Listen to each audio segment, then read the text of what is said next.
روز 23 دکامبر در انجمن 15 اتفاق نویسندگان تاجیکستان شاعر نظام قاسمپور جهانگیر دوباره رئیس این سازمان بزرگ ادبی انتخاب شد. نظام قاسم که 62 سال دارد از سال 2015 رهبری اتفاق نویسندگان را به عهده دارد. در انجمن 15 اتفاق نویسندگان 202 عضو این سازمان اشتراک کردند.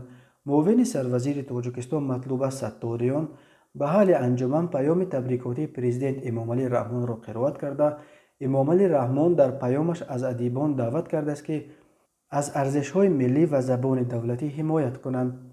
شاعران و نویسندگان تاجیک همیشه با چشم باز، دید فراغ و دل پرفرح توسط اثرهای خود مردم را روح بلند می‌کردند و امروز نیز آنها باید در توصیف دستاوردهای دوران استقلال سهم گذارند، اثرهای جاودانی ایجاد کنند و در خدمت به خلق و دولت خود صادق باشند، تاکید کرده است امام علی رحمان. در انجمن رئیس اتفاق نویسندگان نظام قاسم و رهبر کمیسیه تفتیشات اتفاق نویسندگان رعنای مبارز درباره نتیجه های فعالیت این سازمان ادبی در 5 سال گذشته اثبات دادند.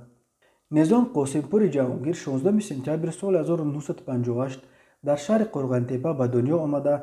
سال 1979 دانشگاه دولتی تاجیکستان را با اختصاص فیلولوگ ژورنالیست ختم کرده است.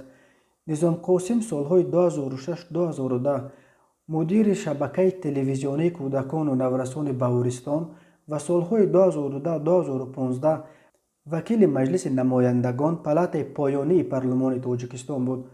او در انتخابات ماه مارت سال 2015 از روی خط حزب حاکم خلقی دموکراتی دوباره وکیل مجلس نمایندگان انتخاب شد، ولی ماه ایون همان سال به مقام رئیس اتفاق نویسندگان تاجیکستان انتخاب گردید و کرسی وکیلیش را در پارلمان به آوازخوان شناخته سیدقل بلالوف سپرد.